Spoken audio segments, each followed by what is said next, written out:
Welcome to our channel. ఈరోజు మనతో పాటు మాతా పద్మజానంద గారు ఉన్నారు. మనం కొన్ని ధర్మ సందేహాలు అమ్మగారిని అడిగి తెలుసుకుందాం. నమస్కారం. హరి ఓం తల్లి. అమ్మ, మనకి ఈ మంత్ అంటే మార్చి 8న శివరాత్రి రాబోతుంది. అసలు ఈ శివరాత్రికి సంబంధించి ఎలాంటి నియమాలు పాటించాలి, ఎలాంటి నియమాలు పాటించి పూజా విధానాలన్నీ చేయాల్సి ఉంటుంది? హరి ఓం. శ్రీ గురుభ్యో నమః, సరస్వత్యై నమః. తల్లి, శివరాత్రి ఈశ్వరుని యొక్క పుట్టినరోజు, వివాహం రోజు కూడా ఆ రోజు. జగత్ అంతటినీ కూడా లయం చేయగలిగేటువంటి లయకారకుడు, అంటే మూలమని చెప్పచ్చు. ఆది మూలమైనటువంటి ఆది గురువు అయినటువంటి ఈశ్వరుడు. ఇక్కడ నియమాలు అన్నావు నువ్వు. మొట్టమొదటి కావాల్సినటువంటిది నిజమైనటువంటి భక్తి, నమ్మకం అనేటువంటి నియమమే ఆయనకు కావాలి. అంతేగాని ఇప్పుడుండేటువంటి ఈ రోజులలోని మనం ఏం చేస్తున్నాం అంటే, అందులోని మనకి తెలంగాణ కావచ్చు, మన తెలుగు రాష్ట్రాల్లో కావచ్చు, శివరాత్రి అనేసరికి మేము జాగరణ చేసేసాము, ఉపవాసం చేసేస్తున్నాము అని వివిధ రకాలైనటువంటి పళ్ళు ఫలాలు ఆ రోజు విపరీతమైన హడావుడి ఉంటుంది. మనకి ఏమంటారు, ఉమ్ము కూడా మింగకుండా చేస్తారు. కానీ ఏదైతే శుద్ధి కావాలో ఆ శుద్ధి ఉండట్లేదు. అంటే నిజమైనటువంటి నిర్మలమైనటువంటి సంపూర్ణమైనటువంటి పరమాత్మునికి శరణాగతి లేకపోవడం. అంటే కావలసినటువంటి మొట్టమొదటి నియమం ఏంటంటే పరమాత్మునిపై సంపూర్ణమైన నమ్మకం, భక్తి ప్రధానం తల్లి. అయితే ఉపవాసం కావాలి. ఉపవాసం అంటే ఆహారాన్ని వదిలేసి ఈ దేహానికి సంబంధించినటువంటి ఉపవాసం కాదమ్మా. ఉపవాసం అంటే అర్థం ఏమిటంటే దగ్గరగా, వాసం అంటే నివాసం, అంటే భగవంతునికి దగ్గరగా నివసించడాన్ని ఉపవాసం అంటాం. భగవంతునికి దగ్గరగా అంటే సర్వకాల సర్వావస్థల్లో, అంటే ఎప్పుడూ కూడా భగవంతుని స్మరణ చేసుకోవడమే ఉపవాసం అమ్మ. అసలు అమ్మ, ఇప్పుడు మనం ఉపవాసం అని చెప్పుకుంటున్నాం. ఉపవాసం చేసేటప్పుడు కొంతమందికి చాలా సమస్యలు అంటే డౌట్లు ఉన్నాయి. కొంతమంది ఏంటంటే మేము కింద కూర్చోకూడదు అంటారు, కొంతమంది మేము చీకులు పట్టుకోకూడదు అంటారు, మంచం మీద కూర్చోకూడదు అంటారు, పడుకోకూడదు అంటారు. మరి అసలు ఏ విధంగా జాగారం అనేది చేయాలమ్మా శివరాత్రి? చాలా మంచి ప్రశ్న అమ్మ. ఇప్పుడు చాలా అవసరమైనటువంటి ప్రశ్న. ఇప్పుడు ముందే నేను చెప్పాను నీకు, అసలు అర్థం ఉపవాసం ఏంటంటే ఇది అర్థం. అయితే ఇప్పుడు ఒక్కొక్కరికి ఒక్కొక్క రీతి అయినటువంటి, ఒక్కొక్క విధమైనటువంటి అనుభవాలు, అనుభూతులు కలుగుతూ ఉంటాయి. సంబంధితమైనటువంటి ఆ స్థితి పరిస్థితిని బట్టి అనుభూతులు కలుగుతాయి. అయితే వాళ్ళకి అలా జరిగింది కాబట్టి వాళ్ళు అది చేయకూడదు. ఇప్పుడు ఉదాహరణకి కొన్ని కుటుంబాలకి, కొన్ని వంశాల వాళ్ళకి, లేకపోతే కొన్ని తెగల వాళ్ళకి ఏంటంటే కొన్ని పండగలు మాకు ఇవి అచ్చిరావని, లేకపోతే కొన్ని పూజలు అచ్చిరావని అని అంటూ ఉంటారు. ఇప్పుడు వాళ్ళకి అచ్చిరాదని ఎవరికి కాదు అనేది కాదు. అచ్చిరావంటే ఆ రోజు వాళ్ళకి అనుకోనటువంటి మానసికమైనటువంటి బాధ కలగడం. అంతేగాని భగవంతుడు ఎప్పుడు ఏమీ అన్యాయం చేయడం ఎవరికి. ఎప్పుడూ కూడా భగవంతుడు ఎవరికి కూడా, అందులో తనని పూర్తిగా నమ్మినటువంటి వాళ్ళని అసలు అన్యాయం చేయడు. కాకపోతే ఏంటంటే ఈ మూఢ నమ్మకాలు అనేటువంటివి విపరీతమైపోతున్నాయి. అది కాస్త విపరీతానికి దారితీస్తున్నాయి. అందుకే అంటారు చూడండి తల్లి, ఏంటంటే పూర్తిగా తెలిసిన వాళ్ళకి చెప్పచ్చు, ఏమీ తెలియని వాళ్ళకి చెప్పచ్చు. అటు ఇటు కాకుండా మధ్యలో నుండి చేసే వాళ్ళతోనే ఇబ్బందులు అన్నమాట. తాను చెడింది కాక పక్క వాళ్ళని చెడగొడుతున్నది ఇప్పుడు సమాజంలో ప్రస్తుతం ఉండేటువంటి పరిస్థితుల్లోని జరుగుతున్నటువంటిది ఇదే. ఏదో ఒకటి పాటించండి, ఎవరో ఒకళ్ళని ఫాలో అవ్వండి. మంచైనా చెడైనా, కష్టమైనా నష్టమైనా ఏదో ఒకళ్ళనే ఫాలో అవ్వండి. అదే దాంట్లో వెళుతూ ఉంటే ఖచ్చితంగా భగవంతుని అనుగ్రహం వస్తుందమ్మా. అంతేగాని మనం ఏం చేస్తున్నాము, ఈరోజు ఒకళ్ళని నమ్ముతాము, ఇప్పుడు ఒకళ్ళు చెప్పారు కదా అని మళ్ళీ ఇంకోటి పెట్టి ఇంకొకళ్ళని చూస్తాం. ఇలా వివిధ రకాలుగా మార్చేసరికి పాప ఆయన కూడా కన్ఫ్యూజ్ అయిపోతున్నాడు తల్లి. ఆ కన్ఫ్యూజన్ తొలగాలన్నమాట. అయితే ఈ శివరాత్రికి శివుడికి చాలా ప్రీతికరం. అందులోని ఆయన బోళాశంకరుడు, పేరే ఉంది ఆయనకి బోళాశంకరుడు అని. నువ్వేమీ చెయ్యక్కర్లేదు, మనస్ఫూర్తిగా నాయనా నువ్వే దిక్కు అని ఆయనని ఓం నమ శివ, ఏమి రాకపోయినా శివ అని అనడమైతే అనొచ్చు కదా. అలా రోజంతా అనుకుంటూ ఉన్నా సరిపోతుందమ్మా. అలాగే జాగరణ అన్నారు. ఈ జాగరణ ఎందుకు చేయిస్తారు అసలు? జాగరణ అంటే లింగోద్భవ కాలం అంటాం మనం. అంటే రాత్రి 12 గంటల సమయం అప్పుడు. దీనికి ఒక కథ కూడా ఉంది తల్లి పురాణాల్లో. అంటే వాస్తవం కూడా అదే. అసలు ఆ లింగం ఎందుకు ఏర్పడింది అంటే దేవి భాగవతంలో మనకి ప్రత్యేకించి చెప్పబడి ఉంటుంది. ఈ యొక్క అంటే ఈరోజే కాదు తల్లి, అప్పటి నుంచి కూడా మన సనాతనం నుంచి కూడా ఈ యొక్క పోరాటాలు, పాంచభౌతిక దేహం వచ్చింది అంటే యుద్ధం. దేనికి? ధనానికి, అధికారానికి, అహంకారం పెరుగుతూ ఉండడం. మనం ఇదివరకు కూడా చెప్పుకున్నాం ఇది. అయితే ప్రతి చోట అది అధికార బలం ఉండడంతో ఆనాడు బ్రహ్మ నేను లేకపోతే లేదు జగత్తు. ఎందుకంటే పాపం సృష్టికారకుడు కదా, ఆయనే సృష్టించాలి కాబట్టి ఆయన నేనే గొప్ప, నేను లేకపోతే జగత్తు లేదని ఆయన, నువ్వు కేవలం సృష్టించి పాడేస్తున్నావు, నేనే ఇది నడపడము అంటే జగత్తంతటిని నడిపించేటువంటి వాడు ఆయనే కదా, విష్ణువే, కాబట్టి నేను గొప్ప అని ఈ అధికార బలం అహంకారం పెరిగిపోయి ఇద్దరు వాదులాడుకుంటున్నారు. ఇది చూసినటువంటి ఈశ్వరుడు ఇప్పుడు ఎవరికైనా అమ్మ, మనం ఇందాక అనుకున్నాం చూడమ్మా, తెలిసిన వాళ్ళకి చెప్పచ్చు, తెలియని వాళ్ళకి చెప్పచ్చు. తెలిసి తెలియని వాళ్ళకి దానిలో రియలైజేషన్ చేయకపోతే కష్టం. అందుకని ఈశ్వరుడు వాదించలేదు, వెళ్ళి మధ్యలోని వెళ్ళిపోయి ఒక లింగాకారంలోని మొత్తం పెద్దదిగా అయిపోయాడు. అక్కడ వాళ్ళకి తెలియపరచడానికి ఆకాశవాణి ద్వారా ఒక వాక్కు వినిపించింది. ఏంటంటే, నా మొదలు చివరు చూసిరండి, ఎవరైతే కనిపెడతారో వాళ్ళే గొప్ప అని కనుక్కుని రండి అన్నాడు. బ్రహ్మ పైకి వెళ్ళాడు, ఊర్ధ్వముఖంగా వెళ్ళాడు, ఈయన కిందకి వెళ్ళాడు.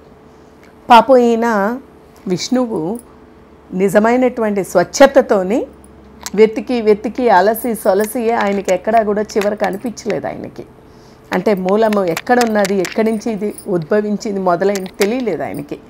ఎంత ప్రయత్నించినా దొరకలే. నా వల్ల కాదు, ఇది జరిగేటట్టు కనిపించట్లేదని తిరిగి అలసి సొలసి ఎక్కడ నుంచి అయితే మొదలయ్యారో అక్కడికి వచ్చేసాడు ఆయన. ఈ బ్రహ్మ పైన తిరుగుతూ ఉన్నాడు కానీ ఆయనకి కూడా ఎక్కడ దొరకలే. కానీ పైనుంచి ఈశ్వరుడి పైన పెట్టినటువంటి మొగలి పువ్వు రెక్క ఒకటి కింద పడింది. అది ఎక్కడైతే ఉన్నాడో అక్కడ పడింది అనమాట. అది చేతిలో పట్టుకొని మొగలి పువ్వుని, అంటే భగవంతుడు సృష్టించి చెడ్డవాళ్ళకి ఎవరు కూడా నెత్తిమీద చేయి పెట్టక్కర్లేదు, ఎవరు ఏం చెయ్యక్కర్లేదమ్మా, వారి చేయి వాళ్ళే నెత్తిమీద పెట్టుకుంటారు అని జనులకి తెలియపరచడానికే ఇది. ఆయనకి ఇదేం కాదు, ఎందుకంటే ముగ్గురు త్రిమూర్తి స్వరూపులు, అందరూ అక్కడి నుంచి ఉద్భవించిన వాళ్ళు, వారి కార్యనిమిత్తం వాళ్ళు వచ్చారు. కాకపోతే పాంచభౌతికమైనటువంటి దేహం ఎప్పుడైతే దాల్చుతామో ఖచ్చితంగా ఈ రాగద్వేషాలు ఇవన్నీ వస్తాయి అని తెలియపరచడానికి. ఎప్పుడైతే ఇది కనిపించిందో, నేను మొదలు చూశానని చెప్పి నువ్వు విష్ణువుకి చెప్పు, సాక్ష్యం చెప్పు. అప్పటి నుంచి సాక్ష్యాలు ఉన్నాయి తల్లి. సో సాక్ష్యం చెప్పమంటే ఈ యొక్క మొగలి సిద్ధమైపోయింది. ఇలా మొగలి పువ్వుని పట్టుకొస్తూ ఉంటే దారిలోని గోవు కనిపించింది. గోవుని కూడా చెప్పించారు, నేను చూసి వచ్చానని నువ్వు కూడా సాక్ష్యం చెప్పు అని. మన న్యాయస్థానంలోని మనకి కావాల్సినటువంటిది సాక్ష్యమే కదా తల్లి ఇప్పుడు ఉండేటువంటిది. అందుకని సాక్ష్యం కావాలని తీసుకొచ్చారు. విష్ణువు నమ్మడు, నువ్వు చెప్తే నేను నమ్మను అంటే ఇదిగో అడుగు మొగలి పువ్వునంటే మొగలి పువ్వు ద్వారా కూడా చూశాను అనేటట్టు చెప్పిస్తాడు. గోవును అడుగుతుంది. గోవును అడిగినప్పుడు ముందు నుంచి అవును కాదు అనేటట్టు కాకుండా తల ఊపుతూ వెనక తాకుతా కాదు అబద్ధం అని చెప్పేసి చెప్తుంది. అందుకనే మీరు చూడండి తల్లి, మొగలి పువ్వు పూజకి పనికిరాదు, పూజకు ఒప్పుకోరు. అసలు ఈశ్వరుడికి చాలా ఇష్టమైనటువంటిది మొగలి పువ్వు. ఎందువల్ల పోగొట్టుకుంది? ఎందుకు అంటే అది చెప్పినటువంటి అబద్ధం వల్ల. అలాగే గోవు ముందుని చూడడం కంటే వెనకనైతే లక్ష్మీ స్థానం అని చెప్పి గోవుని మనం వెనక తోక దగ్గరే దండం పెడుతూ ఉంటాం. కారణం ఇదే, అబద్ధం చెప్పింది కాబట్టి జ్యేష్ఠ రూపం అనేసి అక్కడ పనికిరాదనేసి ఆగ్రహిస్తాడు ఈశ్వరుడు. అంటే అహంకారాన్ని తొలగించడానికి ఆయన చేసినటువంటి ప్రయత్నంలోని ఇతని అహంకారంతో పాటు ఇతనికి అంటే ఎప్పుడూ కూడా ఇది ఎందుకు మనం తెలుసుకోవాలి, ముఖ్యంగా శివరాత్రి యొక్క ప్రాముఖ్యత ఇదే. ఎందుకు మనం తెలుసుకోవాలి అంటే ఈశ్వరుడి యొక్క ముఖ్య ఉద్దేశము తప్పు చేసిన వాడికంట తప్పు చేసిన వాడికి సహకరించడము, అసత్యమాడిన వాడికి అసత్యంకి సహకరించడము చాలా పెద్ద నేరము, తప్పు అని తెలియపరచడానికే మనకి ఈ విషయం అమ్మ. అంతటి మహాశక్తివంతమైనటువంటి రోజు ఈరోజు. అందుకని ఆ సమయంలో ఆ పరమాత్ముని ఆ పరమేశ్వరుణ్ణి కనుక తలుచుకుంటూ ఏం అక్కర్లేదో ఇన్ని నీళ్లు తీసుకుని అభిషేకం చేసినా అది కూడా చేయకుండా కనీసం నామస్మరణ చేస్తూ ఆయనని తలుచుకుంటూ కూర్చున్నా చాలు. నేను నామస్మరణ కూడా చేయలేను, సరే కూర్చుని ఆ పరమేశ్వరుని అలా మనసులోనే తలుచుకుంటూ ఉన్నా కూడా చాలు తల్లి. కానీ మనం ఏం చేస్తున్నాం ఇప్పుడు ఏంటమ్మా, ఈ శివరాత్రి జాగరణ అంటే ఏంటి? డిస్కో డ్యాన్సులు, డీజేలు,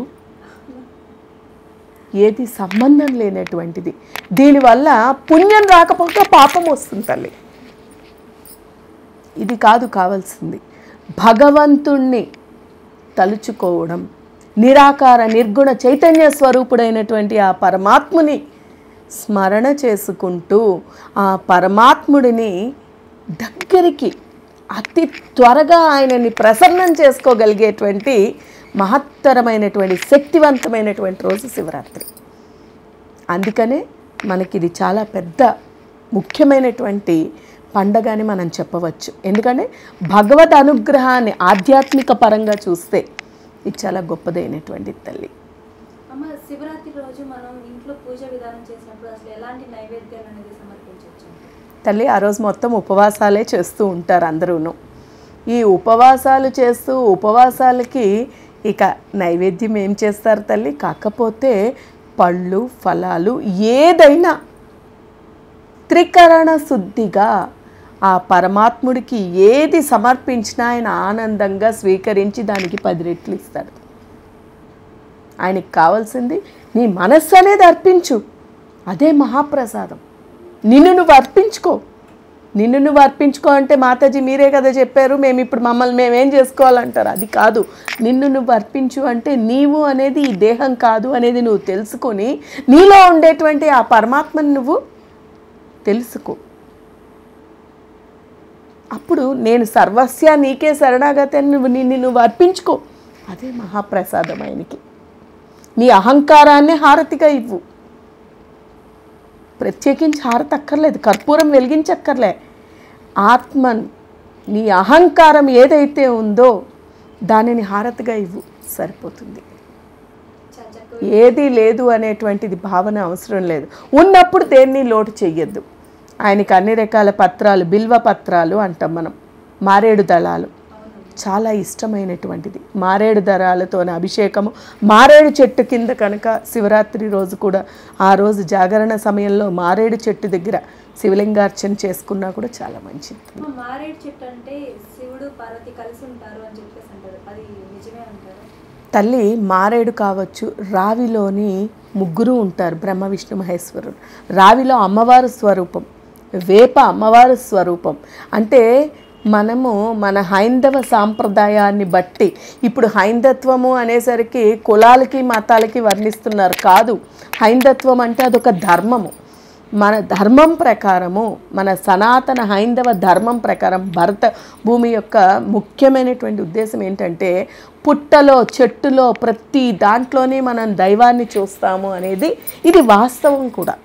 అన్నిటిలోని మనకి హిరణ్యకశిపుడు మరి ఆయన స్తంభంలో ఉన్నానంటే ఆయనకి సాక్ష్యం చెప్పినట్టు స్తంభంలో నుంచి బయటకు వచ్చి చంపాడా లేదా? అంటే ప్రతి చోట అణువులోని పరమాత్ముడు నిండి ఉన్నాడు. ఇదే వాస్తవం. అయితే ఒక్కొక్కరికి ఒక్కొక్క ఇష్టం ఉంటుంది. ఎప్పుడైతే ఈ దేహాన్ని దాల్చాడో, ఈ దేహాన్ని అంటే ఇందులోని ఔషధీ గుణాలు ఎక్కువ ఉంటాయి. అందుకే దీన్ని దైవ వృక్షం అంటారు. వేప, ఈ మారేడు వీటిల్లో ఏంటంటే ఔషధీ గుణాలు ఉండడంతో పాటు ఈ రాత్రుల్లో కూడా అవి ఆక్సిజన్నే ఇస్తాయి. దానికోసం వాటిని దైవీ వృక్షాలు అని అంటారు. చాలా చక్కగా వివరించారమ్మా. హరి ఓం.